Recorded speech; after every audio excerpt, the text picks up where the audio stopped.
right, good afternoon. Hope that everyone is doing well today. I got a topic that we are going to dive into here today that I think is probably a little bit outside of the mainstream when it comes to the Second World War. A lot of people, when they think of the Third Reich and Hitler and the Nazis, probably have like this framework that they have in their minds to kind of describe who the Nazis were and what they believed, and maybe even who they aligned with. But there are all kinds of, when you get into the history of World War II, all kinds of little nuances and new things to learn. And today we're going to be looking at someone who may be considered an unlikely ally of Hitler. And to help us kind of understand this individual a little bit more, well, we've got Alexander von Sternberg of the podcast History Impossible. Alexander was one of the very, very early guests on the channel. I can't even remember what we talked about now.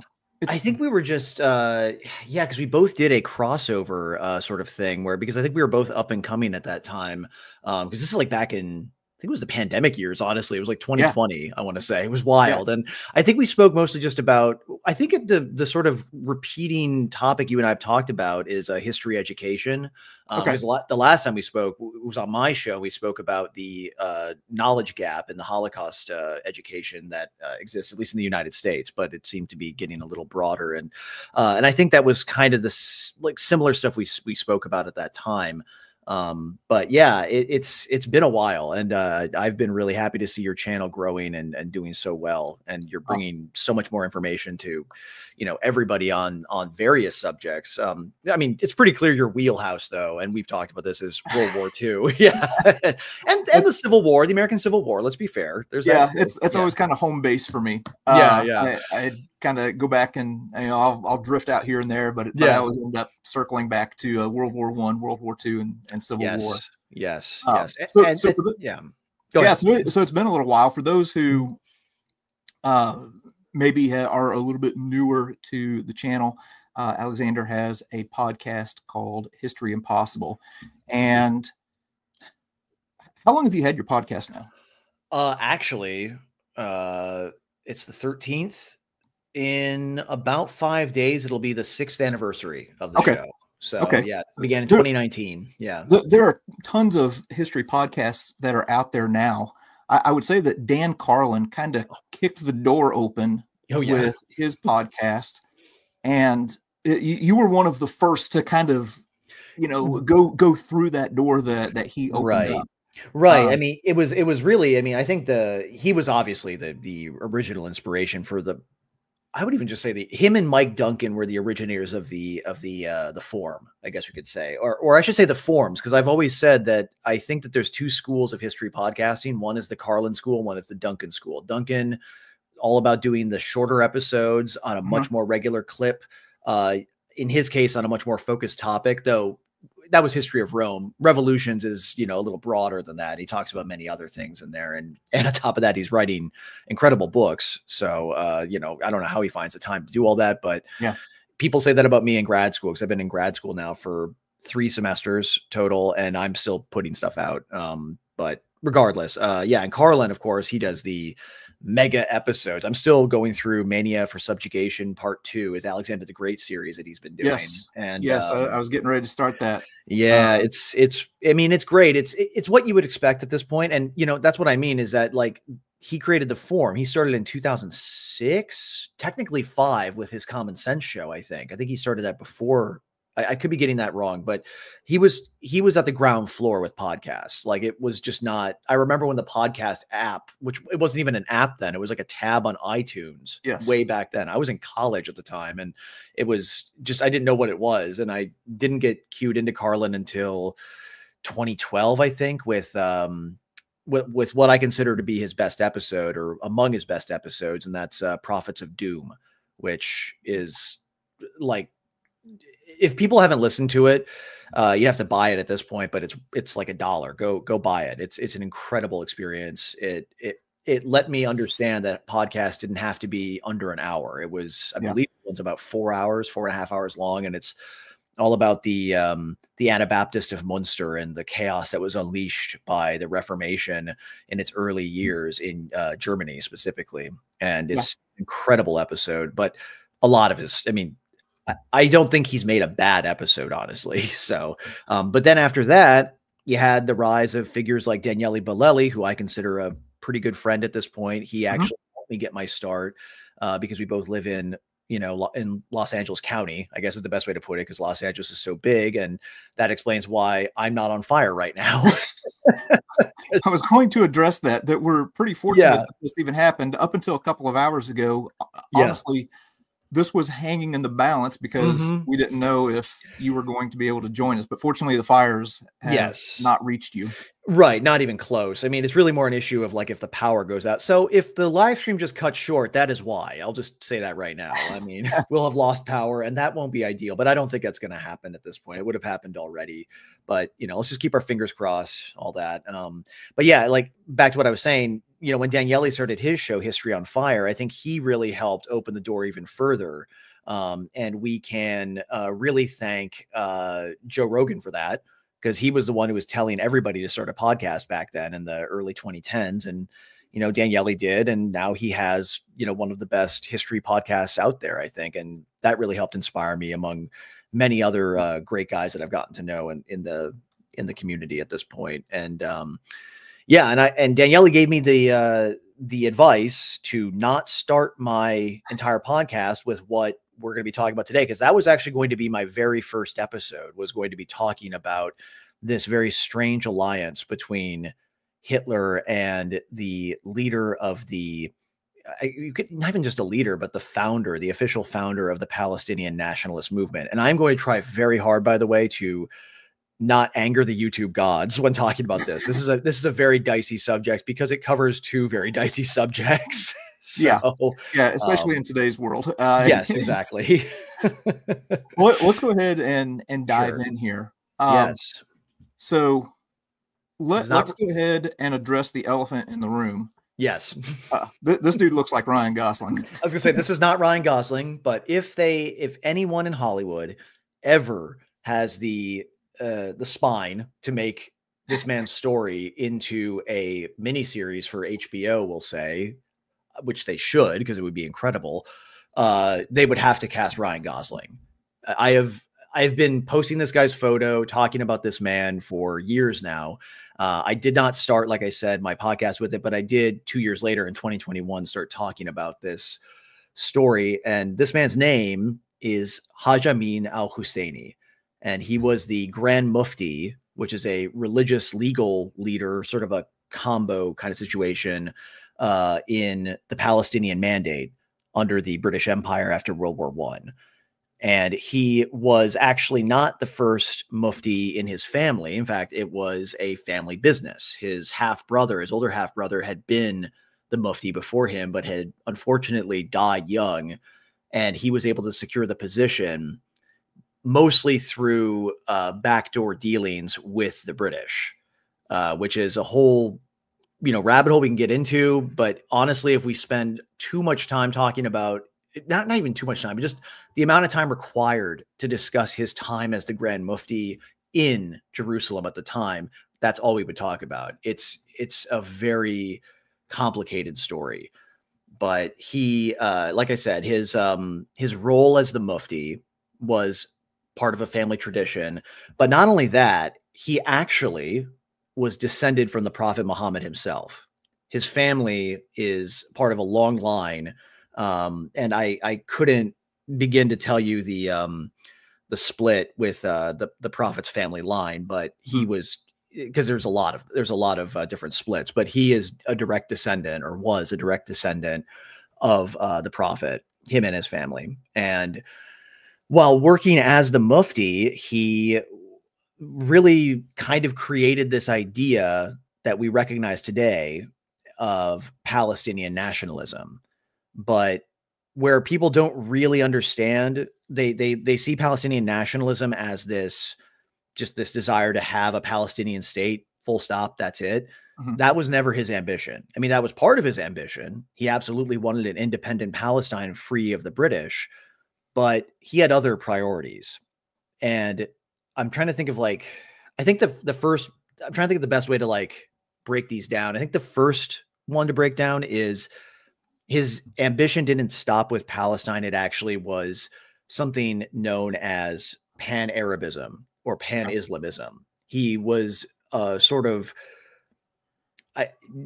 well, you know what? It's going to get really dicey from here on out anyway. I'll just say it. He was a proto-ISIS, essentially. He believed in a proto-Hizb ut-Tahrir. He was very much a caliphatist. He believed in the idea of a restored caliphate, especially after the fall of the Ottoman Empire in the 1920s. But he had no love for the Ottomans, as most Arab nationalists at the time didn't either, because the Ottomans were oppressors and they had been controlling the Holy Land, I believe, at that point for, I mean, it was centuries. I actually don't know off the top of my head how many years it was, but it was a long time. So it was, it shows that there's a lot of, you know, that imperialism is kind of a global issue. It's not really just the British, for example. Sure. But he was very much in favor of a restored caliphate, but his twist on it was putting Palestine in the center of it, putting the Holy Land specifically in the center of it. Because again, there wasn't really a Palestine. It was just a Palestinian mandate at the time. And it makes sense because even though you have the holy sites in Saudi Arabia, Jerusalem has the third holiest site in Islam, which is the Al-Aqsa Mosque. And that became the center of a lot of controversies at the time while he was the leader. Thing is, though, his other priority, and I would go so far as to say probably what became his main priority, is what cost him this dream, and that was his hatred of Jews. And one could argue that it only became an issue because of his just dislike of the increased immigration of Jews to the Holy Land via the Zionist project. The problem is with that, I've come to learn from reading more material, specifically about his father, Tahir al-Husseini. He likely was internalizing a lot of nativist racism towards, I mean, you could say Europeans, but they were pretty much all Jews, and that's how they were being identified by this early sort of proto-nationalist movement that he was absorbing from his father and from his teacher at Al-Azhar University, Rashid Rida. And it's complicated because to talk about anti-Semitism at that time, especially in that context, is very different than talking about it now, but you can see the through line from then to now in a lot of ways. And I think what was happening with him was he was just kind of your typical nativist. He didn't like the idea of increased immigration. He identified it with Jews because they were making up a bulk of the immigration, especially as the 20th century started to wear on. And that, like with a lot of people who fall into that trap of hate, he became more and more conspiratorial about it, and it started to consume him over the years. And I would say that by the time the 1930s rolls around, pretty much completely consumes him. And so that is where we get into the alliances that he starts making. But anyway, I'll let you continue. Yeah, during this period of time, like anti-Semitism is kind of the norm. Yes. A lot of people in the United States who, you know, like politicians and everything that would be maybe considered heroes, when you really start kind of digging into it, had kind of an anti-Semitic, bent to them. FDR was one of them. Yeah. FDR is the one that I have in mind. Yeah. Is this a different kind of anti-Semitism that you think? Or is it something that's kind of normal that develops into something a little bit uglier? That is a good question. Normal for the time, I should say. Well, right. Yeah. We got to be careful with that because, but yes, for the time. Be clear with how I phrase things here. Yeah, exactly. I would say that it was normal for the time, but unique to the circumstances in which he was living. Because again, his interpretation of it, actually, to be honest, if you wanted to make a comparison, it probably was more like the anti-Semitism seen in the United States to start out with, because the United States was very much in favor of blocking immigration at the time of Jews. I am Okay. blanking on, I think it was just called the Immigration Act of 1924.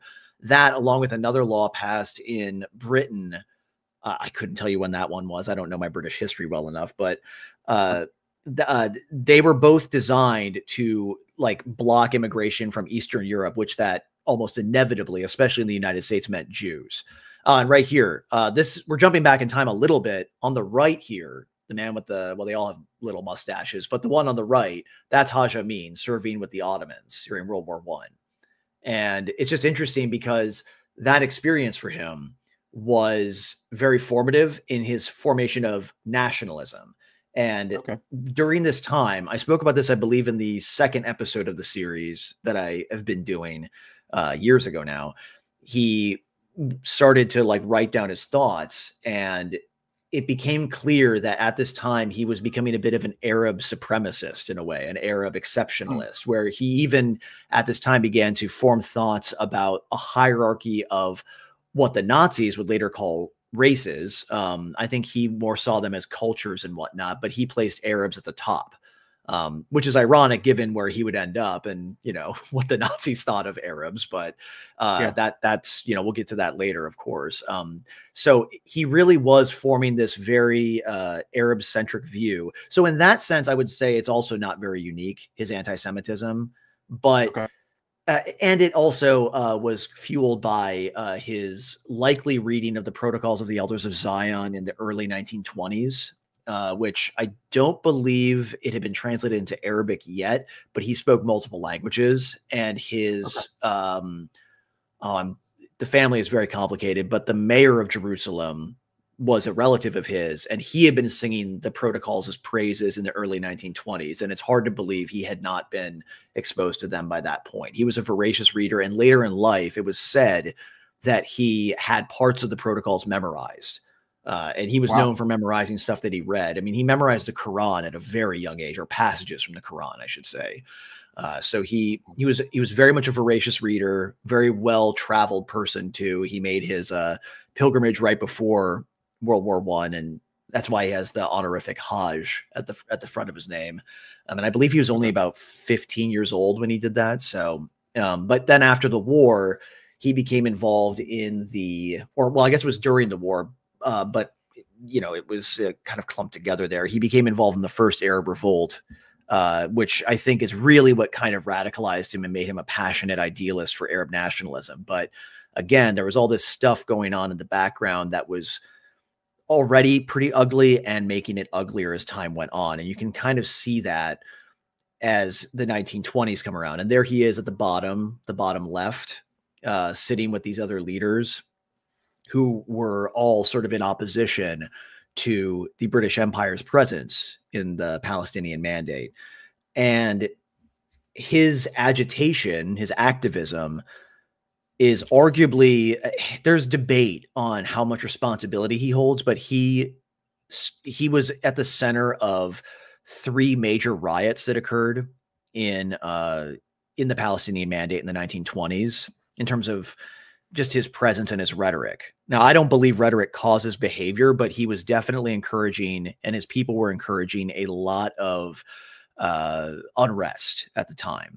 And while ostensibly it was directed at the British in the 1920s, it almost always resulted in Jews being killed and the violence turning into outright pogroms. In 1920 and 21, it was 1920, I believe, they were called the Nabi Musa riots. That didn't result in a big death toll, but it sort of was a taste of things to come. And then in 1929, especially starting in Jerusalem, where he was agitating, a riot broke out and it turned into a pogrom, especially over in the city of Hebron. And that was where probably the worst pogrom I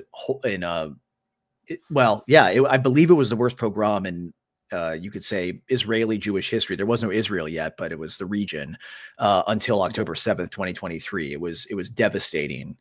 And the stuff you read from the accounts that were reported by the New York Times at the time will make your skin crawl. It's some of the most unreal stuff that you could ever read. And we didn't see it again repeated until 2023. So so he was blamed for that by the British Empire. thing is, it's complicated because the impression that one gets when looking at the information is that he was kind of naive. He didn't orchestrate everything, especially when it comes to riots. It's important to remember that riots have a way to sort of have a way of sort of like unfolding without direction. That's what makes them riots. But regardless of how much responsibility he had, regardless of how much things got out of his control, the British held him responsible.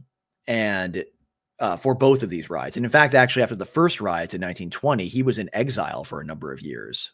But then he came back, and that was thanks to what it's funny. I've spoken to the historian Orrin Kessler about this because he wrote a really good book called Palestine 1936 about the Arab Revolt that happened that year until 1939. I've got that book. I just haven't read it yet. It's a brisk read. It's very good. I would recommend it to anybody who wants to understand the Arab Revolt of the 30s and how that actually is in some ways more important than things that happened in 1948, I would argue, with the creation of Israel. It's very significant. But the point being is that Haj Amin was able to regain his stature and then some, all thanks to the actions of Herbert Samuel, who is a British Jewish commissioner of Palestine.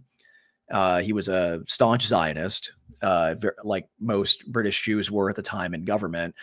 And he was responsible for Haj Amin becoming the Grand Mufti.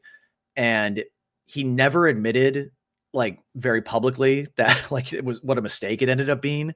But his biographer, I believe, if I remember right, said that it was the greatest blunder of his career, that he knew it was the greatest blunder of his career later on. Now, granted, hindsight is 2020, so it's, you know, easy to say that, but by getting Haj Amin into that place of power, it allowed things to spin out of control as they eventually did.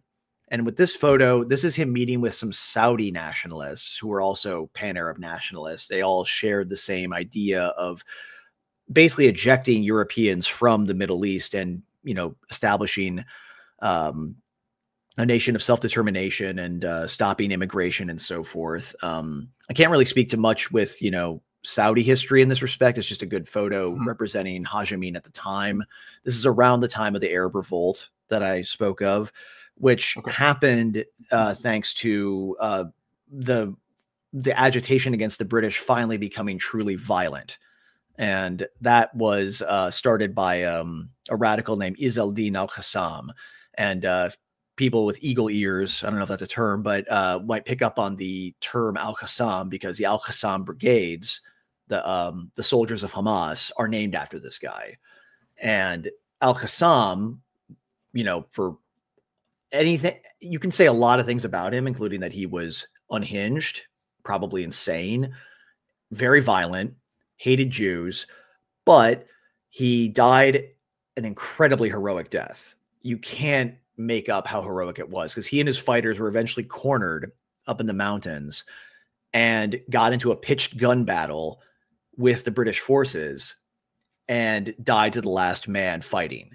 And he became a folk hero, like even probably among people who weren't necessarily nationalists or believers in the cause. He just really agitated the imagination. And that's when the Arab Revolt of 36 to 39 kicked off. And because of Haj Amin's positioning, he positioned himself as sort of the head of, you know, the Palestinian nationalist movement for years at this point. He was forced to actually take a step towards being overtly antagonistic towards the British. He had been playing both sides for years at this point. But then when the revolt happened, he was forced into that position, essentially. And I think he kind of resented it because he liked being able to have it both ways. But there's something to really keep in mind here. He hadn't been just trying to make nice to the British the whole time. He had been trying to make nice with the new government in Germany since March 1st, 1933. Literally since the day Hitler took power, he had been writing nice missives to the Führer and to and speaking to the German consul in Jerusalem, Heinrich Wolf, who wasn't a fan of him. He was actually kind of annoyed with him. But Heinrich Wolf was an interesting figure because he didn't really like the Third Reich either because he had a Jewish wife. So he was he was in a very strange position. Yeah, so Hajj Amin al-Husseini was very much a fan of what he was seeing happening in Germany, and was very much an opportunist in the sense that he knew that there was possibly something that could help out his cause by, making nice with this new regime. It's hard to imagine what it must have been like living during the 1930s. The 1930s are like crisis whack-a-mole.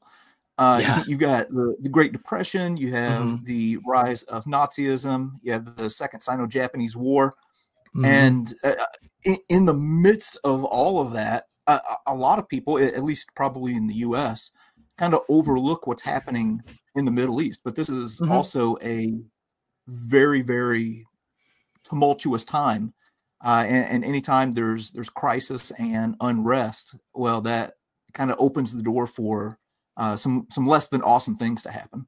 Right. Yeah. Well, yeah. And that was, it was one of those things that I think is also not appreciated. I kind of referenced this earlier, that the Arab Revolt is a much more significant event than at least English language history would have us understand. Though even in the Hebrew language and in Arabic, there's not a lot written about it. And there's reasons for that. And I actually, in the most recent episode of my podcast, there was an adaptation of a research paper that I did for grad school, funny enough, where I spoke about the Arab Revolt and its effects on sort of group identity for, the Arab nationalists, the Zionists, and the British. And what was so interesting about it is that it kind of requires a lot of self-reflection on the part of everybody involved, and no one comes out looking very good, which, it's the Israeli-Palestinian conflict. What do you expect? It's complicated. It's with the Zionists, it was actually a moment at the end of the revolt. Well, actually, let me phrase that differently. With the Zionists and the Arab nationalists and the British all at the same time, it was this moment at the end of the Arab Revolt that kind of solidified everything for years to come. And that was the publication of something called the MacDonald White Paper. And this is one of many different proposals the British had put out to try to solve this ongoing schism between the Arabs and the Zionists. And the problem is that the paper, which wasn't policy, but it was proposed policy, basically just was the British washing their hands of everything. It was them saying, we don't want to deal with this anymore. We tried a two-state solution with the Peel Commission 2 years earlier. Both of you people rejected it, because they did. The Arabs and the Zionists did. And in this case, fine. We're just going to bow out of this. We're going to start the process of decolonization here. And we're going to put the entirety of Jewish immigration into the Holy Land under the auspices of an Arab government over the course of the next 10 years. And there's a lot to unpack with that, because if you look at the context of the time, this is 1939.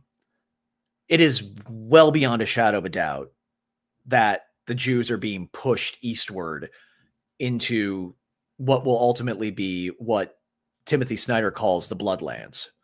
The Nazis and the Soviets, neither are very friendly. And we'll get to this in a minute. This is a very infamous meeting. But so what happens is it puts the Zionists in a very defensive position. And it also kind of is the birth of their moment of feeling like, okay, well, we're alone in this. We can't rely on anybody else. And we're just going, and that's when when Zionism became particularly militant in some corners, to the point where, I mean, you have the revisionists under Zev Jabotinsky, which are pretty extreme in and of themselves. But then you get into a whole other realm that, I don't want to send us on a rabbit hole, but then you get the Stern gang, who are a gang of very radical Zionists who are so radical against the British for what they did with the White Paper that they tried to create an alliance with the Nazis. So that's a whole other story. But the Zionists, well, go ahead. I said interesting. Oh, okay. Yeah. No, it was it's a very, I mean, that angle is interesting enough on its own. I recommend people read the book Anonymous Soldiers by Bruce Hoffman to get a good idea of where things went for the Zionists after the Arab Revolt. It's a very good book. And the British themselves, you know, you can see that they're sort of in this like mental state of being in imperial decline. They don't want to deal with their what they've got anymore because it's just too much Mhm. trouble. But what is the most perplexing and I think revealing thing about the reactions to this white paper and to the formations of these identities is how the Arab nationalists under Haj Amin react. Because if you remember, I just said the British are saying, fine, you get to have control over immigration, which is like your big problem. You don't want Jews coming in. Fine. You can have control over that for the next 10 years. You can have you're going to have self-determination. You know, we're in the middle of a war and we're still going to, you know, well, they're not quite in war yet, but Sure. the world is hanging in the balance at this point for them. They just don't want They to have to deal got with bigger this. things on their plate. Yeah, that they've got to Exactly. deal with. Exactly. Yes. And they are just like, they don't want to deal with it. Yes, we'll give you pretty much everything you want. The Arabs say no. They literally have everything, not everything, but they have mostly everything, the most significant things that they asked for, and they said no. And it wasn't because I shouldn't say I phrased that kind of unfairly. And it's funny because like it's who represented them, but even that's not fair. The Arab Higher Committee, which is sort of was the figurehead council essentially in charge of the Arab Revolt, though the Arab Revolt was a very diffuse kind of thing. It's hard to say that it was just a unified front, but it was basically seen as a unified front by many involved. And the Arab Higher Committee is headed by none other than Haj Amin al-Husseini. And he says, the buck stops with him. He's the one who says no. It's the rest of the Arab Higher Committee, according to at least one account, but the majority, according to multiple accounts, are over the moon. We got what we wanted. We have a good start. We can work with this. Haj Amin just says no. And it's because he, at this point, is so blinded, in my opinion, at least, by Mhm. his inconsolable hatred for Jews that he can't imagine anything being good enough that the British would offer him. He doesn't trust the British, and for good reason. I'll Yeah, give him credit there. He doesn't have any right. incentive to trust them. He does say in response to this that there's too many loopholes. I don't know if that's fair, but I don't blame him for feeling that way because he had been screwed over by them so many times at this point. And it's clear, though, that he doesn't like it because the British aren't guaranteeing that the Jews who are already there are going to be expelled. It's too late for him.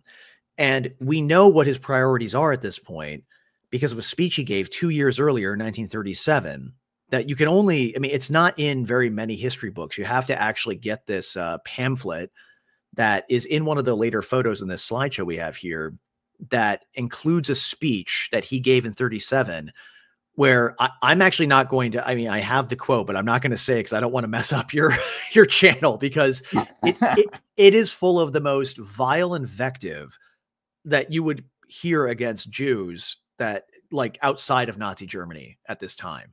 He makes it very clear what he thinks. And it very much is a precursor to the kind of stuff you hear Hamas say today or said. I mean, they're pretty much all wiped out at this point, but yeah, you get a really good sense of like where his priorities are at with this. And these priorities blinded him to a very real material victory for his cause. And what that says to me again is that it doesn't, he was just blinded. He doesn't Yeah. actually care about this cause anymore. And like I said, he had already been trying to make nice with the Third Reich by this point. So I think it's also pretty clear what he ultimately had in mind for the Jews of the Holy Land, and especially because of what he got into. So that's we've been at this for like half an hour. And I think I did a good job keeping it short. And that's not short, but we kept it short with his background. Yeah, just for context. So people who are watching or listening, I mean, know that first off, the politics of the Middle East is complicated today it was Yeah. no less complicated in the 1930s. It's kind of like that picture I saw one time where they gave a spider cocaine and had it weave a web, and it's just like, Yeah. like what? It's like so hard Well, to follow some of this stuff. not to But jump ahead too much, but with this story that I've been telling for years now, I thought that was going to be the worst of it. Then the story takes a turn, and we'll kind of talk about this later, to Yugoslavia. And if you think the Middle East is complicated, somehow the Yugoslavia at the time is even worse. So just to give people a little bit of context here, like this will be fairly. We're going to be skimming the surface here. Yes, What yes. in your series on this guy, was it 5 parts? The 6 parts? first part, yeah, there was the first 5 parts that were relatively focused on him, and pretty much everything we just talked about. And when you combine all that, like we just did, like I said, about 30 minutes of that. I think that was in total about 12 hours. Yeah. So maybe more. I think actually maybe closer to 15. And then I had a bit of an interlude where I spent 3 episodes all over 4 hours long. One almost 6 hours long, giving context for the Balkan side of this, the Yugoslavia background. And then I just recently put out a 6-hour episode that brought us to where we are today and what we're going to be mostly talking about, I think. All right, so buckle up, folks. We've got another 14 hours to go on this stream. I think we can keep it brief enough, but yeah, it's I think it's important to know who Haj Amin al-Husseini is, because in order to understand the broader story that at least I've been trying to talk about. But you brought up something in the intro that I thought was a very good point, and that's what inspired me to do this series to begin with, which is just understanding that the Nazis were at their core, just like the Soviet Union. They were an internationalist movement, not because they particularly liked a lot of the people they came in contact with. I mean, they clearly didn't, though some of the Nazis paradoxically did, as we'll kind of get into here. But it was a passage, like a tiny passage in Neil Ferguson, the historian Neil Ferguson's book, War of the World, which is an incredible book talking about the Second World War, but really the broader context of just the first half of the 20th century. And he's talking about this internationalist aspect of the Third Reich, and just makes a side comment about a division of soldiers in Bosnia who were all practicing Muslims, or mostly practicing Muslims. And that's what sent me down this rabbit hole so many years ago at this point. And yeah, I think that in order to understand how the Nazis got into doing that, in the most striking example of it, at least, you're going to have to talk about the details of the life and the actions of this man, who wants to be, like, many people want to forget him for good reason. I mean, he's hated by everybody at this point in history for different but equally significant reasons. But anyway, so that's, yes, let's buckle up for another, let's see. Yeah, I think we can get this done in 6 hours. I think that'll be okay. So going into this next phase here. When you look at the Third Reich, a regular German infantry soldier in the Third Reich would have went into combat with a belt buckle that said "Gott mit uns" on it, God with us. And yet at the same time, you have the Third Reich putting Christians into concentration camps, men like Martin Niemöller and Dietrich Bonhoeffer. Franz Jagerstatter is the one that comes to my mind. He was martyred, really, because they cut his head off for So you have that going on. Also going into the concentration camps are Muslims, but at the same time, you have this friendly alliance that seems to be forming between these two, that I know that for me personally seems highly unlikely. So what's going on here? How did this relationship develop? Well, I mean, if you want to be as reductive as possible, you could just say shared hatred of Jews. But it's true. That's the major through line there. This meeting, which happened on November 28th, 1941, produced probably the most famous photo of Haj Amin. But the funny thing is it was probably the least consequential thing that happened for him. He got to meet the Fuhrer, and that was the only time he ever met him. I think they corresponded a little bit too, but the meeting didn't last very long.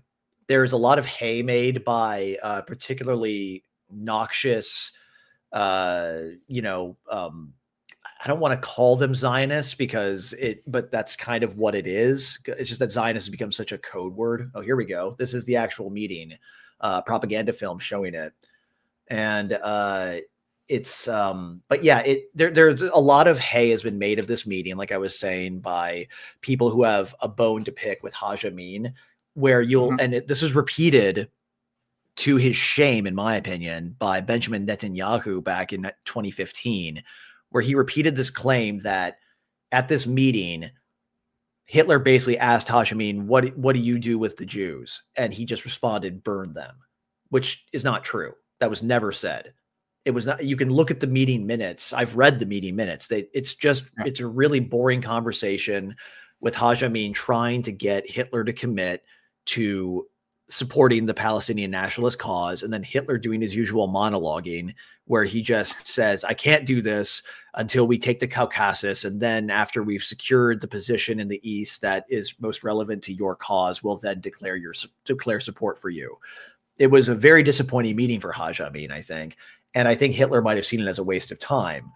Now, with that said, even though Hitler was unabashedly racist towards Arabs and did not care much for religion in general, though he had his own very warped view of what he saw as God, which I think he tied to nature more than anything else. There's actually a very good book I'll recommend again called Hitler's Religion by, I believe, an evangelical theologian named Richard Weikert. And he does, in my opinion, the best job breaking down really what the meaning of faith was to Hitler, as best I can tell. I mean, there might be other books out there that are worth reading too, but I was very impressed with it. But Hitler, though, had repeatedly expressed, and you can see this mostly in his table talks, but there's other reports of him expressing a lot of admiration for Islam as a religion. He saw it as a manly religion, I believe was the term he used a lot. He thought it was much better suited for military service because of how he perceived the prophet and how he perceived the mythology. He didn't, have as much love for it as someone like Heinrich Himmler, which is significant to this story as well. But he was he had expressed a lot of admiration to it, more in the context of how much he hated Christianity as a weak religion, is what he saw. So there is a sort of contradiction on the face of it, of course, but there's also some commonalities in his mind. In Hitler's mind, there were commonalities, and he saw use in Islam in that sense. When it came, here's another question. In your research and in the stuff that you read, and I don't know if there's anything out there or not on this. It's just something that popped in my head. Sure. The Nazis throughout World War II were constantly starved for oil. Yes. Do you know if there was anything on Hitler's part where he was maybe seeing an alliance here that could maybe gain them access to the oil reserves?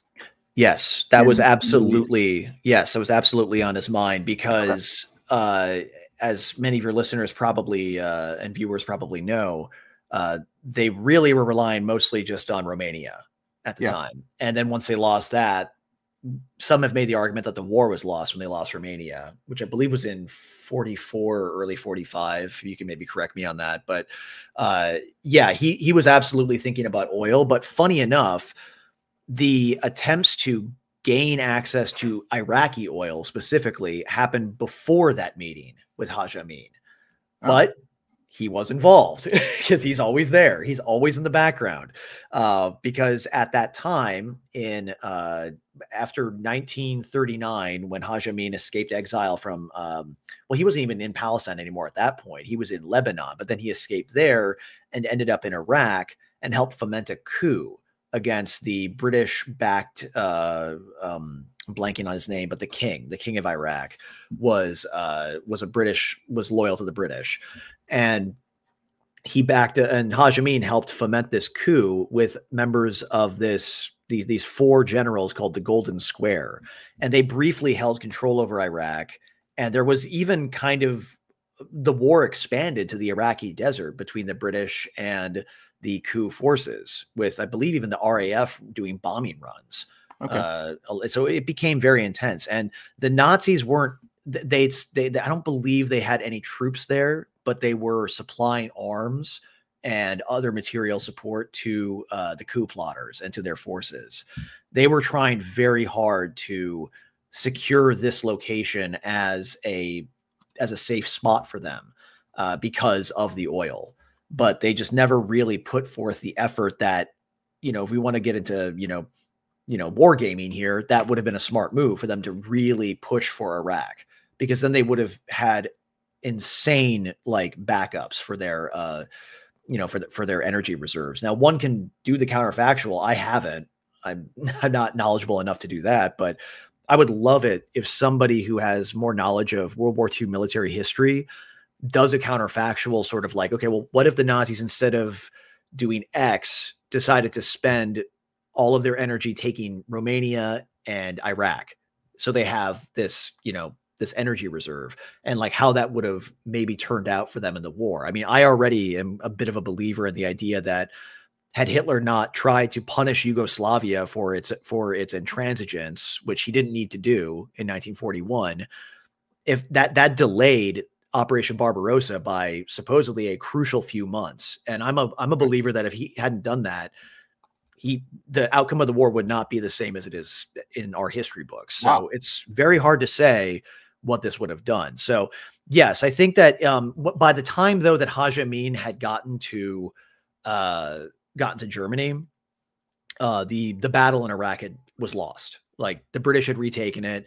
Doesn't mean that it was forever lost, but Hitler did see value in Haj Amin's ability as a very influential member of the Arab Muslim community to help foment revolution in British-held territories. So he had use in a lot of ways to Hitler in that way. But I think in the end, Hitler didn't really take him that seriously. Mm-hmm. It's pretty clear he didn't, because, like I said, he only met him that one time. Sure. But as we're seeing here, the image quality isn't great, but this is an image of the image that Himmler sent, Heinrich Himmler, Reichsfuhrer SS, sent to Haj Amin. And you can see at the bottom, you can see his signature there. Yeah. And I can't read German and I can't read his handwriting, but I know that this says this is in honor of our first meeting, because this is a picture of him and Haj Amin first meeting, because Himmler was extremely taken with Haj Amin. They became friends. And that has to do with a lot of things. I think the main thing to know about Heinrich Himmler, actually, have you spoken about Himmler much on your channel? I don't want to be redundant or anything. Oh, no. We have a little bit on Okay. like the American Artifact series, but Right. that's about it. Just showing different things that are Okay. attached to him. And I think we have, or at least we did, have some people in the chat who are German. Okay. Oh, So okay. they might be able to help us out here a little bit with the translation. Sure. Oh, sure. Yeah. And on top of that, the thing about Himmler is that his biography is fascinating, but it's very big. It's another rabbit hole in and of itself. I mean, Sure. I recommend Peter Padfield's book on him is really good for English speakers. I'm sure there's good German language books too, but there's another one, but I'm blanking on who wrote it that I also looked at. But the thing to know about Himmler in this context is that he had this very it's what the I forgot it's what the writer Edward Said called a case of Orientalism. He was very much a fan of things basically east of the Urals that weren't Russian. He was very much an admirer of figures like Lawrence of Arabia and stuff like that. He had that, but that also, it's important to remember that Germany had this very long-standing positive relationship with Arab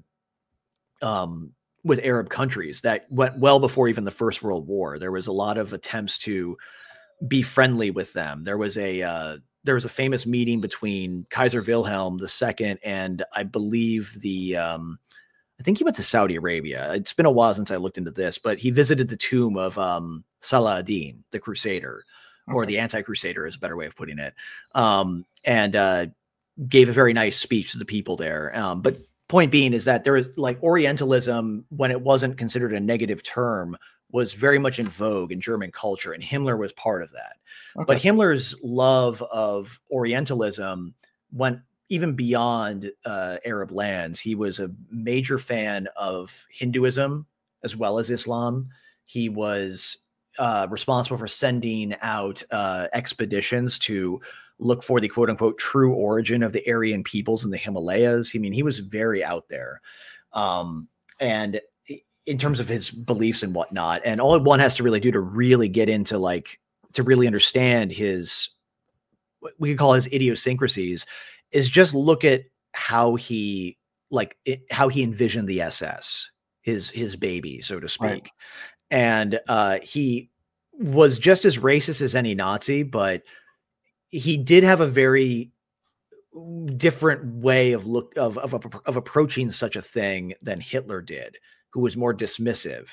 I think Himmler had a more, I think he wanted to take what he saw as the best qualities of quote unquote Eastern peoples and incorporate them into German culture.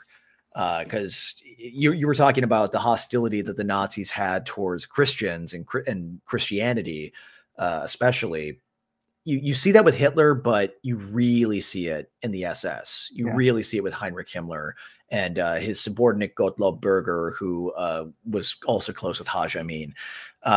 And let me just real quick, our buddy Andreas is helping us out with the translation there. That's great. His Highness, the Grand Muti, and it has the date, and then for remembrance. Yes, that's right. Yeah, and that's their first meeting. I don't know who the other man in the photo is, but yeah, when they yeah, and then here's another photo of them meeting. I think this is a different time, but they were they found themselves sharing a lot of time together when they could. They corresponded a lot. There was a lot of warm feelings between the two men, and it's possible Haj Amin might have seen through Himmler's sort of weird Orientalism. I'm not sure. He might have just seen Himmler as a valuable ally to have. But the impression I got from reading their correspondence and what I was able to read of it, and the impression I got from reading about their relationship, is that it was relatively sincere, their appreciation for each other. And yeah, I think in Himmler's case, I would go so far as to call him not just an Orientalist, but an Islamophile. He was very dedicated to understanding Islam from a Nazi perspective, if that makes sense. Yeah, they have this weird thing with, like, I don't know, this spiritualism, where they kind of pull from all kinds of different. Yes, you could call Himmler a sort of original postmodernist in that sense. He was very much a take what works from everybody and incorporate it into my cult that I'm creating. Because that's really the best way to describe Himmler and the SS, is that it was an armed cult. And I think he saw the value in Islam that way. So it gave him obviously a very warped idea of what Islam actually is. Right. But he saw a kindred spirit in someone like Haj Amin, who I'm sure plenty of Muslims would agree also had a very warped idea of what Islam was. Sure. Because he saw. Go ahead. Sorry. No, I was getting ready to just make a dumb observation. Go ahead. If Haj Amin looks like Ryan Gosling, that dude in the background looks like Peter Parker. Yes, he does. Yes, he does. Who's the actor? The most recent one? No, Tom Holland? No, it's not Tom Holland. It's the one before him. Oh, Andrew Garfield. No. Okay, never mind. The first one. Tobey Maguire. Tobey Maguire, yeah. Yeah, I wonder who would play Himmler, though. Because they don't know. Yeah. Don't have anybody for not Tobey Maguire. We're not saying that. No one wants to play Himmler. Yeah. Oh, wait a minute. We gotta vote for Himmler. Mr. Bean. Mr. Bean, yes. Rowan Atkinson. I feel bad for Rowan Atkinson being compared to that, but all right. So I guess we're kind of like, what we can kind of jump ahead to here is what we're looking at, because this is an important aspect of the Haj Amin story, because it should go without saying that his friendliness with the Nazis, and namely with the head of the SS, and with his efforts to help propagandize the people of the Middle East. Because that was actually the bulk of the most recent episode of my series that I did, where I spoke about his sort of role in creating the propaganda programming in the Arabic language, which the one thing that I think a lot of people didn't appreciate, because I didn't appreciate it either until I read it in Jeffrey Herf's book, Nazi Propaganda for the Arab World, which is another incredible book that I recommend, that the Arabic propaganda program, I guess, was the largest propaganda program, foreign language propaganda program the Nazis had after Russian. And Russian is for obvious reasons, but Arabic was the second largest, and it was immense. It was bigger than English. It was bigger than French. It was bigger than any of the other languages that they did their propaganda in. Yeah. So they were the propaganda offices and the foreign ministry, especially, whatever Hitler might have thought about the Middle East and its promises of oil and so forth, it matters less than what the foreign ministry thought. They saw so much benefit, potential benefit rather, of getting the people of the Middle East onto their side. And again, that really does go up against what a lot of people might expect. And it doesn't mean that they saw the Arabs of the Middle East as equals or anything like that. Sure. We should not delude ourselves into thinking that they saw them positively, but we should also not delude ourselves into thinking that they saw them as negatively as people might assume. Strange bedfellows. Very strange bedfellows. And again, a lot of it is, it's a marriage of convenience kind of situation in a lot of cases, but, you really see an effort to, it's okay. There's a couple things that are really kind of funny, worth mentioning before we get into those photos, because those photos are actually, I would say, probably the most important photos of Haj Amin al-Husseini that have been uncovered in recent years. But the funny thing that the Nazis really kind of went out of their way to do was to be inclusive, to use a modern word. And that's what's so strange about all of this, I think. Is typically don't think of the Nazis as being exceptionally inclusive. No, that's the thing. And there's a very interesting thing that it begins again with Haj Amin al-Husseini. He's the reason for that. And that begins with some pretty insulting comments made by people like Hitler and Himmler. I believe it was Hitler complimented him on his Aryan features, because you can't tell from the photos, they're all black and white. He had bright red hair and bright blue eyes. He did not look like your typical Arab, but because of that appearance, we all know what the Nazis thought of such things. He was given sort of a honorary Aryan status in a sense, which again, I find it hard to believe he didn't see how insulting that was. Like he probably recognized it, but he didn't care because, he had more important things to care about.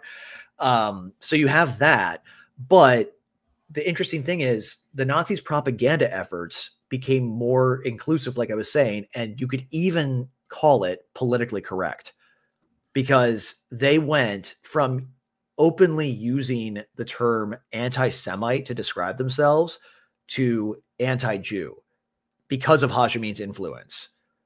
Because Haj Amin would make the argument that saying anti-Semitism was insulting to other Semitic peoples. He was using that old way of defining it. And he was saying that, this is not about hating Arabs, because we don't, like the Nazis would say, we don't hate them. We just hate the Jews. And that would be therefore better if they were more specific in that sense. And that way of being specific was something that Haj Amin was largely responsible for in changing the tone of propaganda.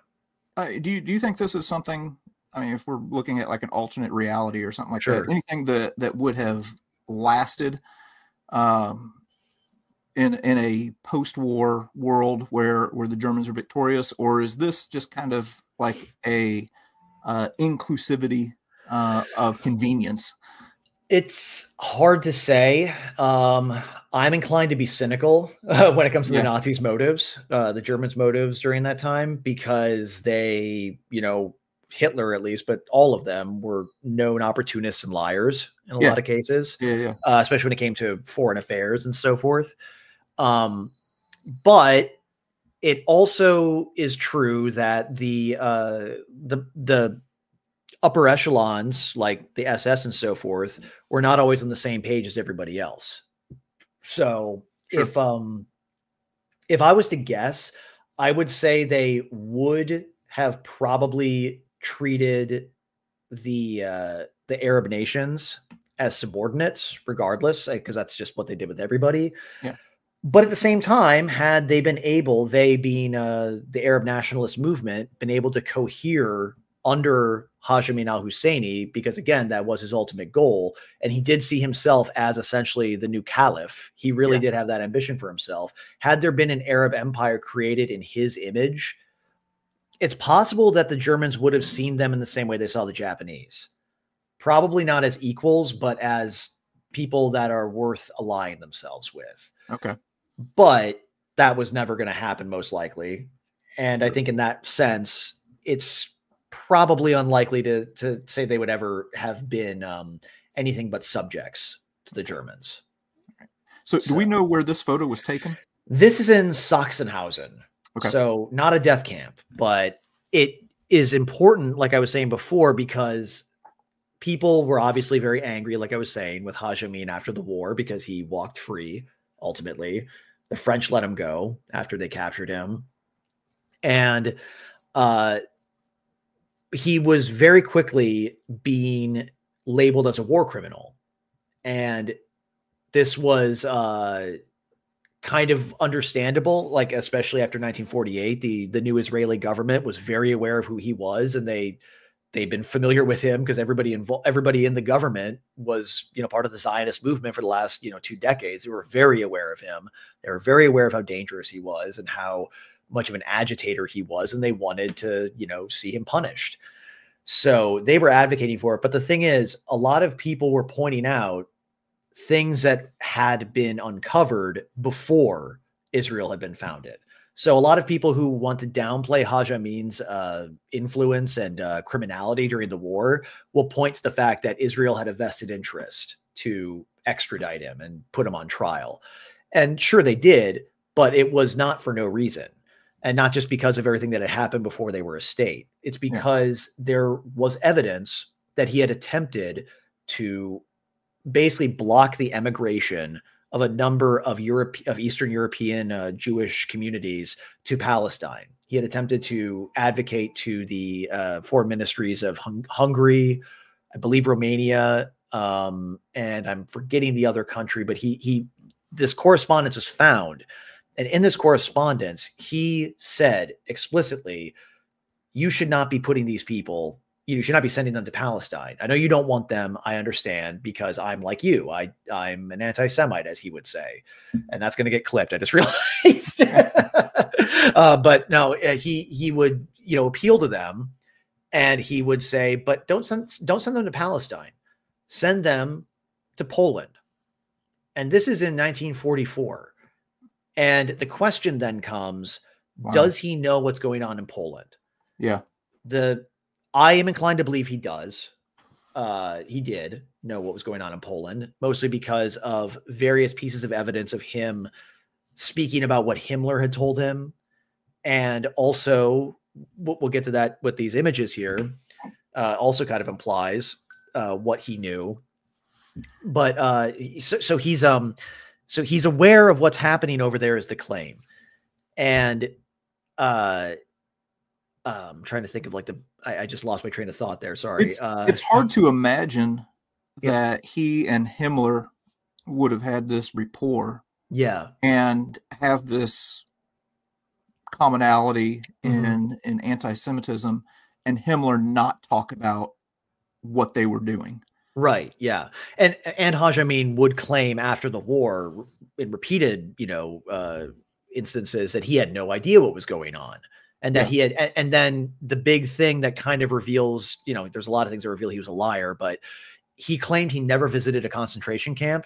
And then these photos were uncovered in 2017 and published. Wow. Yeah. And just then they in were 2017. Just in 2017. And then they were published in Tablet in 2021. Funny enough, just as I was releasing the last episode of the first half of that series. Oh my gosh! Do you know what the source was? Where they were found in a collection. I don't recall. Maybe while we're talking, I can look it up. But yeah, but those photos though show him at Sachsenhausen, and he was fully aware of who was there. Sure. He was fully aware of what the Germans were doing. And it, again, reveals that he lied when he said that he had never been to a concentration camp. And it's very clear that he probably, I remember what I was going to say earlier. It was clear that he knew. I think it's clear that he knew what was happening in Poland just based on the evidence that's there. What's not clear, and this is where it gets muddled for a lot of people because this does get repeated a lot, is that his letters to the various foreign ministries were successful in preventing Jewish immigration to Palestine and directly led to these people, usually cited as Jewish children, because a lot of them were children, being killed at Auschwitz.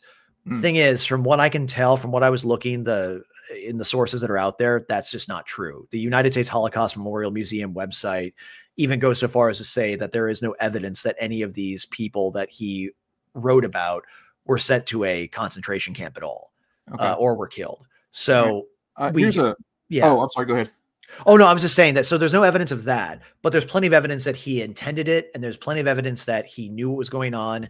And I just should point out, there was one other letter he wrote that shows it wasn't about Palestine either, because that's another thing that his defenders will say is he just didn't want the Zionist project to continue. And this was just him acting in desperation. I've seen that claim made.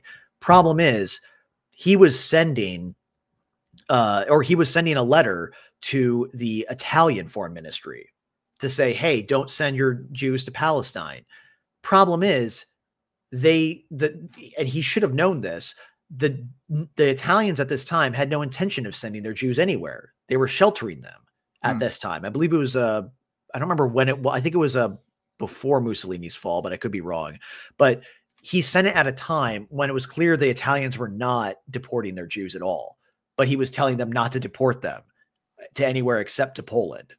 So it's clear that he just didn't care. He just wanted them. He wanted them to go to a very particular place that just so happened to be the worst place for Jews to be sent at this time of the war. Yes. So here's a question that sure just popped up that I noticed. I'm trying to catch stuff on the sidebar here where I can. Sure. Do you know if this is the Martin Luther who saved his copy of the Wannsee Conference Protocol? I don't know that, but I would not be surprised if it was, because I believe he was that Martin Luther in the SS. Yeah, I'm not familiar with that guy. Sure. Okay. Yeah. Fritz Groba was Haj Amin's contact. There were a little bit of antagonism between them too. The other people though, who aren't the Germans in this picture are pretty interesting though, because this one over here that is named Ali al-Gilani, that's Rashid Ali al-Gilani. That was the head of the coup attempt in Iraq. He was the person that they installed as the leader of the German sympathetic power. Subhash Chandra Bose, that man in the back there, is another very interesting figure because he is the sort of dark mirror of Gandhi. He was the other main Indian nationalist of the time, and he's another interesting figure because he was similar to Haj Amin in that he was looking for a convenient alliance for his cause. But unlike Haj Amin, as soon as he figured out that the Nazis were just a bunch of racists who didn't think much of him or his people, he just said, okay, fine, whatever. And he went to the Japanese instead. So, but clearly in the midst of that, he was shown what the Nazis were doing in their concentration camp system. So I don't think that disgusted him because, again, he went to the Japanese. There's not much positive to say about that either. But still, he took a very different trajectory than Haj Amin. And then in the far back there, that last guy, no, it's okay. It's Mile Budak. He was, I'm forgetting who he was, but he was related to the Croatian Ustasha movement in the independent state of Croatia. And I say independent in air quotes there because they were a puppet state. But he was related to the Croatian fascist movement under Ante Pavelic that the Nazis helped install when they dismembered Yugoslavia. So it's very interesting to see all these like side characters from these side stories, the margins of the Third Reich all in one place and in probably the most implicated place imaginable. Yeah. It's a whole lot of marriages of convenience where it is. Maybe they didn't fully understand what was going on in the Third Reich. Okay, so I don't like the British, and you're fighting the British. Maybe we have a common cause, or you see examples like in Ukraine where they had been just crushed by the Soviets in the Holodomor.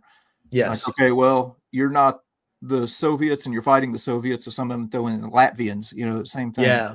Yeah. One example I like to give is Finland. But Finland is an example that I like to give because I see them as the sort of, if you want to look at the most principled ancillary characters or nations in World War II, you can't look any further than Finland, because you first have them fighting the Winter War against the Soviets, in which you have the greatest sniper known to man, Simo Häyhä, who was, he was the subject of my third episode I ever did for History Impossible, actually.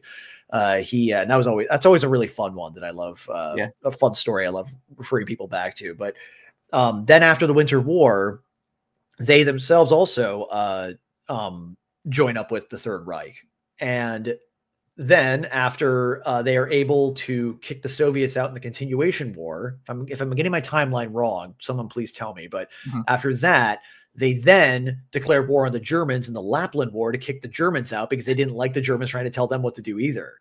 And on top of that, if you really want to show the heroism of Finland, when they were allied with the Nazis, they only had one deportation of Finnish Jews. It wasn't a lot, but it was like it was a significant enough number that the Finnish people knew about it, and they got enraged when they found out. And then their government refused to ever deport any more Jews ever again. The Nazis kept trying to get them to do it, and they just said, no, we won't do it. So I like to point to Finland as an example of like principled alliance making, kind of the polar opposite of Hashemi al-Husseini, I would say. So yeah, that photo right there, that just really is the most, I think it's such a stark photo that I think really does like reveal the depth of dishonesty behind Haj Amin. I believe this is the photo I used for the last episode, where I spent 6 hours talking about him and everything that was going on. But the downstream effects of this are, they don't end with the concentration camps. They end in Yugoslavia. I don't know if you want to talk about that a little bit, but yeah, we don't have to get into the history. I won't do any background on Yugoslavia. It's just that these are the soldiers that Neil Ferguson spoke about. Okay. And it's just worth mentioning that Haj Amin was fundamental in getting this division, the Handschar division. I believe it was the 13th Mountain SS Waffen SS division. And he was partly responsible for getting it formed, for training, for setting up training programs for imams. They were very much impressed by Haj Amin's presence, these Bosnians. But it was a very different situation, I think, for the Bosnians than it was for someone like Haj Amin. Because, again, we can't really get into the history of Yugoslavia. Yes, exactly. Andreas in the chat says the SS Handschar, Bosnian Muslim SS division. Yeah, they were, they became very infamous for a lot of reasons, not all of them good. But the reason why, and Andreas has mentioned also, Luther later ended up in Sachsenhausen camp as an inmate. It is very ironic. I shouldn't laugh about that, but it's ironic. It's kind of funny. It is kind of funny. It is kind of funny. But the thing about the Bosnians that's really interesting is that the reason why there was an SS division at all is because they themselves as a people were kind of stuck in the worst situation imaginable. Yeah. Because they were their own people, but they had been in the Kingdom of Yugoslavia, which was under the control of a Serb monarchy. And I'm not going to get into the whole complicated, ethnic religious background of Yugoslavia, because that would take us a very long time. But the point being is the Bosnians, they were, it was not by no means unified, but Bosnian Muslims were partly represented by autonomists in their communities, ones who wanted to have Bosnian statehood, independent of Croatia, independent of Serbia, independent of everybody. They wanted, and that's what they eventually got many years later, and after unbelievable amounts of violence in the 80s and 90s, but also in the 30s and 40s. And when the Ustasha took over in Croatia, under Ante Pavelic at the behest of Hitler and the Nazis, they did incorporate Bosnia territorially. And they tried to do this thing where they tokenized the Muslims by saying, you're the truest of Croats. And most Bosnians, I think, just didn't care. But the Bosnian Muslim autonomists were like, no, we are not. We are Bosnian Muslims. We're our own people. We have nothing to do with you. Plus, you're all Catholic. It's very different than this. But it gets more complicated because once the Ustasha take over, they start savagely repressing and murdering the Serbs because of revenge against the Serbs for being the dominant power during the monarchy. And in the midst of that, the Serbs then create a force known as the Chetniks, who are loyalists to the monarchy, who's in exile in London, like a lot of monarchies were at that time, a lot of exile governments rather. And in so doing that, the Muslims ended up getting caught in the middle and savaged by the Serbian Chetniks in a lot of cases, while being conscripted by the Ustasha, but also sometimes killed by the Ustasha. And then if you want to get even more complicated, this is, by the way, this is the simple version. I'm just telling you.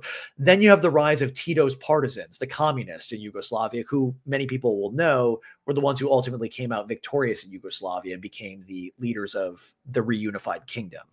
Yeah. So the partisans then kind of make things even more complicated for everybody, including the Germans. So the Germans seen a way to, well, specifically Himmler seen a way to kill two birds with one stone, as in take out communist partisans and establish his dream of an Islamicized division in his SS, created the Handschar division. That's the short version of what happened there.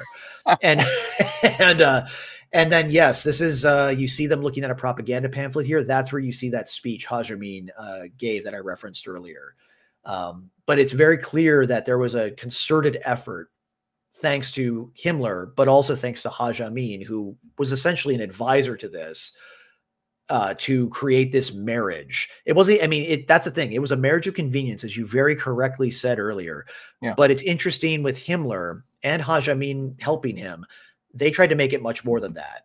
And to the point where they put so much effort in Bosnia specifically that I don't think it's a marriage of convenience anymore. I think and I've read a lot of the propaganda they were doing. There's an explicit effort to merge these two things together, to make it seem like there's nothing incompatible about Islam and National Socialism, which is probably the darkest sort of consequence of this alliance, this strange ally that the Nazis had in Hashemi al-Husseini. I think that that's a good way to sort of summarize like the consequences of all of this. Interesting. And then you see them doing their daily prayers there with an imam at their head and they're all in uniform. It's a striking image. And I think it has made people a little overzealous in trying to say that, in trying to basically bring back that old term from post-war on the war on terror, if you remember, from post 9/11 sentiments. Islamofascism is a popular term from back then. I don't know if people remember that. Okay. People tried to use this history a lot to justify that terminology. I would say that there are some downstream rhetorical effects that you will see with Islamism and jihadism that have continued. The Syrian National Socialist Party is a thing, for example. The rhetoric that you see from Hamas is directly descended from Haj Amin's own rhetoric. They lifted a lot of it. Even Arafat honored him, despite the fact that Haj Amin is seen as largely responsible for the loss of the Holy Land to the Zionist movement, for a lot of reasons, most of them good. You see a lot of downstream effects, though, I think, that people don't really appreciate from the propaganda programming that he created with the Foreign Office and the propaganda offices. Because I would say his greatest contribution, and I say greatest in air quotes or in a negative sense, in that he is sort of the first, he and his underlings and the apparatus he created with the Nazis, they're responsible, I would say, for rhetorically marrying the term Zionist with Jew and making the distinction blurry. They are the ones who started that trend. Okay. and why today it's actually very hard to distinguish between a good faith use of the word Zionist and a bad faith interpretation of what's actually being said. I don't know what can be done about that. You know, that's not necessarily my my role to say, but Yeah. I would say that it's important for us to understand the lineage of a lot of rhetorical flourishes that are taken for granted today, and that is probably the most significant one. So how is Haj Amin al-Husseini viewed today amongst different pockets in the Middle East? Well, like I mentioned earlier, I didn't there's not really much else to say beyond about what the Israeli government thinks about him because of Sure. Yeah. Bibi Netanyahu making up lies about him or repeating lies about him, Yeah. saying that he devised the Holocaust. That is the claim. That is not true, and it's insulting to, like, on every level. It's insulting to be making things up like that. Right. But he is very well known in Israeli history, among Israeli historians. I mentioned Oren Kessler before. His recent book is another good example of that, where he does a very good job establishing his role in that particular time and place. I mean, there's a lot written about him. The best biographies written about him tended to be by Israeli historians, but it's expanding now because it really was after that book that I mentioned, Jeffrey Herf's book about propaganda, that kind of opened the door to a lot more study about him. And now there's a lot more books that talk about him. Mm-hmm. Because before that, you only really had the extreme views from people who were inclined towards Palestinian nationalism, downplaying him or straight up denying that he did anything. The first major biography of him was written by a Palestinian scholar named Philip Matar, who, like, he has one chapter that is very short, devoted to his time with the Third Reich. And he goes almost as far as omitting that history altogether and just pretending that it doesn't matter. He just dismisses it. So a lot of activists on that side of the argument will try to downplay or straight up deny that he had any importance whatsoever. And then for a while, there was a lot of people on the other side of the argument trying to play up his importance. And that's where we get the myth of him, inventing the Holocaust, essentially. But in terms of, the regular history's gotten, the good history has improved over the years. But in terms of regular people, he's not really perceived at all. There's a great video, in retrospect, I should have sent you a link to watch it, where somebody went to Gaza and started asking people, like, if they knew who he was, like regular people on the street. And very few knew.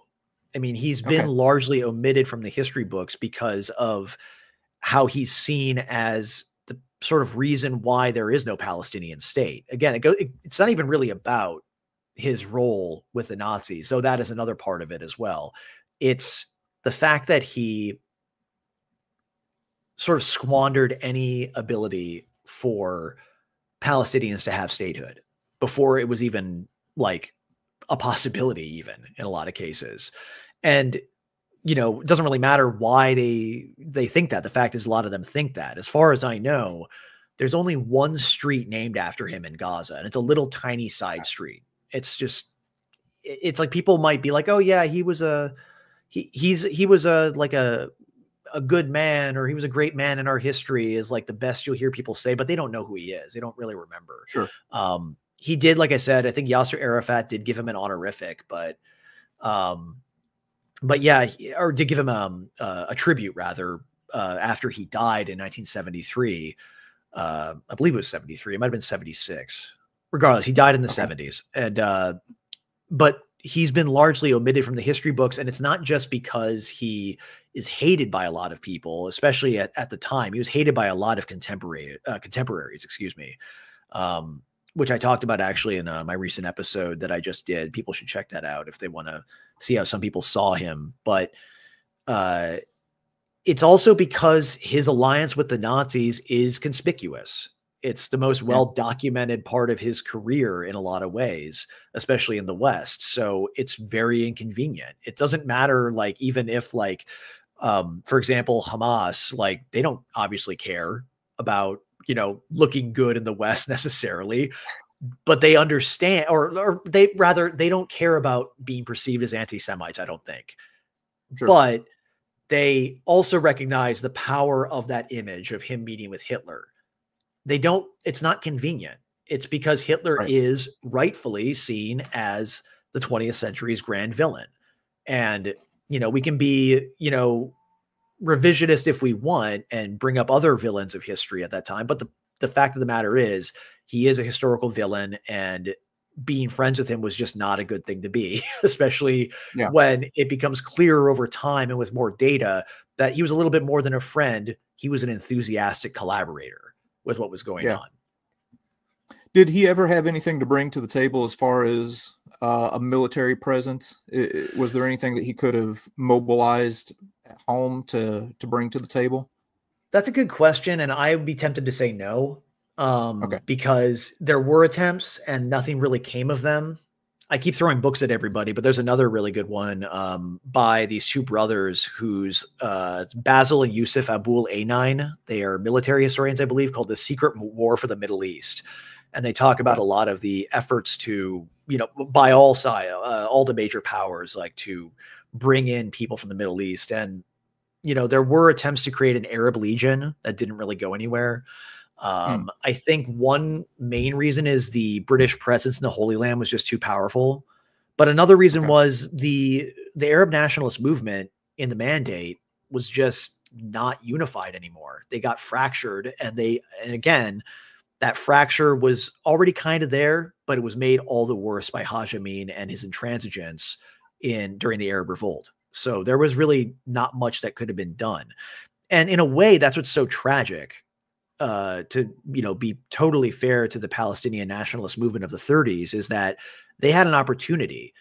After Izzeldin al-Qassam's death, there was plenty of opportunity for everyone to just come together under a shared banner, because there was a shared cause there. It is, we want our own state. The British can get out. It's, you know, not too dissimilar from our own history here in the United States in that sense. The problem is it was a little bit ruined by the fact that you had people, nativists like Haj Amin al-Husseini at the head of things. Because if you look at like what happened in the 40s, especially, now granted, this is partly because of the McDonald white paper, but if you look at how like angry a lot of the Zionists were at the British, there was an opportunity there too, to create a sort of, they could have created their own two-state solution or one-state solution in which they worked out the different issues that, you know, were, you know, creating a rift between the two communities by uniting against the British. Now, would that have worked out? I don't know. I'm not willing to go that far, but when I look at the missed opportunities for these two peoples to become one people of different faiths and different ethnicities to fight against a shared enemy and create their own dream of a state, I just see people like Haj Amin at the center keeping it from happening, just holding the two sides apart with his hatred. And that might be overstating it. I'm not but I'm just saying from my gut feeling is that was probably one of the main factors keeping it from happening. People like it would have at least had a better chance, possibly. A better chance. I'm willing to go that far. I'll say a better chance. Yeah. Just like Hitler, man. They're just ruining everything. Ruining everything for everybody. Yeah, exactly. Well, I mean, I've been saying for a while now that like there's a lot of reasons to get mad at Hitler, but a lesser appreciated one is he is probably, well, I'm not going to go this far to say that he's the reason, but he definitely made it easier for Yugoslavia to become the nightmare it became in the 80s and 90s because of his interference. And that's an underappreciated aspect of that man's villainy. Just like there's a lot of underappreciated aspects of Haj Amin's villainy. And I'm sure you could say that about anybody, but I think it's important for us to understand this guy in that respect. Yeah. All right. Well, cool, man. Yes. Hey, appreciate you diving in. Hey, we compressed like 72 hours of content to an hour and a half.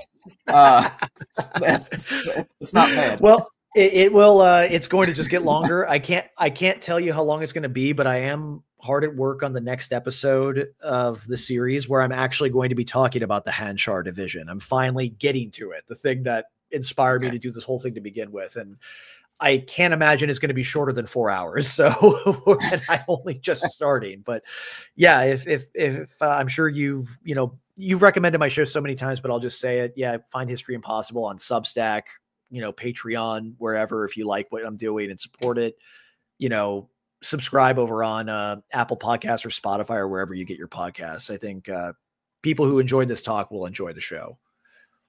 Awesome. Well, hey man, appreciate you carving out some time to, of course, come on here and introduce us to somebody who we may not have been familiar with. Maybe clear some things up, maybe raise some more questions. But yeah, appreciate it, man. Of course. Thank you so much. All right. Well, hey, thanks everybody.